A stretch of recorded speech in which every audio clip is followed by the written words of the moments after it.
Karina and Herman were an unlikely couple. She, a literature professor, with her head always in a book. He, a physics professor, fascinated by the cosmos. They lived in a modest bungalow on Prairie Lane in Lincoln, Nebraska, a testament to their quiet academic life. Their home, filled with books and the faint scent of old paper, reflected their shared love for knowledge. Karina, with her long dark hair often tied in a loose bun, had a quiet intensity about her. Herman, tall and lanky, possessed a boyish charm that belied his sharp intellect. Their students adored them, drawn to their passion for teaching and genuine warmth. They were the quintessential professor couple, respected and admired by their peers. Their love story was the stuff of college lore, a chance encounter in the dimly lit aisles of the university library. He was searching for a physics journal, she for a Jane Austen novel. Their eyes met over a towering stack of books, a shared smile sparking an instant connection. Late-night study sessions turned into coffee dates, stolen glances across crowded lecture halls into whispered secrets. They bonded over their shared love for learning, their intellectual curiosity fueling their growing attraction. Soon their dates extended beyond the library walls, walks along the tree-lined campus paths, picnics by the lake, their laughter echoing through the crisp autumn air. Life wasn't always idyllic. Herman harbored a secret, a darkness that lurked beneath his jovial exterior. It started innocently enough, a friendly poker game with colleagues, the thrill of a small win. But the thrill soon morphed into an obsession. Herman found himself drawn to the green felt tables of casinos, the roulette wheel spinning a siren song of fortune and despair. Losses mounted, small at first, then growing larger with each passing month. His paychecks, meant for their modest living expenses, disappeared into slot machines and blackjack tables.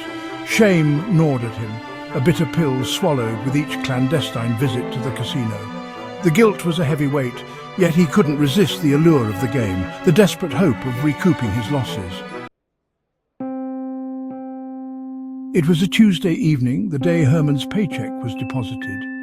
Karina was preparing for her evening lecture, her worn copy of Wuthering Heights open on the kitchen table. She reached for her purse to grab a pen, her fingers brushing against the familiar emptiness within. Her brow furrowed. She always kept a $20 bill tucked in the side pocket for emergencies.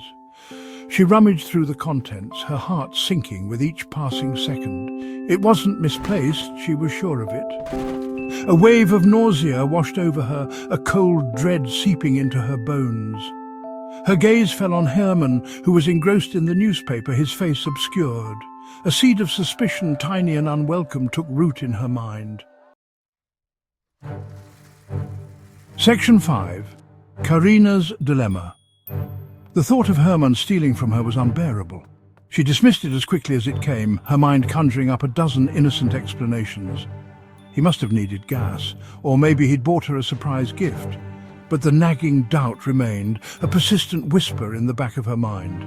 She grappled with her suspicions, torn between confronting him and pretending she hadn't noticed. The thought of shattering their peaceful life filled her with dread.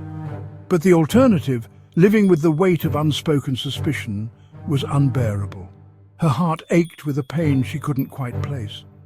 This wasn't the man she married, the man who wrote her poetry and surprised her with picnics, was it? Section 6. The Confrontation. Later that evening, as Herman settled into his armchair with a book, Karina decided to confront him. Her voice trembled slightly as she spoke, her words measured and calm. "Herman, I can't find the $20 that was in my purse. Did you happen to take it?" Herman's head snapped up, his eyes wide with feigned surprise. "What?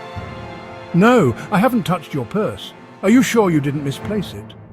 His voice was a notch too high, his denial lacking its usual conviction. Section 7. The Weight of Betrayal. Karina's heart sank. The look in his eyes, the telltale flicker of guilt, confirmed her worst fears.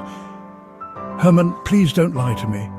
I know you're struggling, we can get through this together, but you need to be honest with me." The words hung heavy in the air, shattering the fragile peace of their home.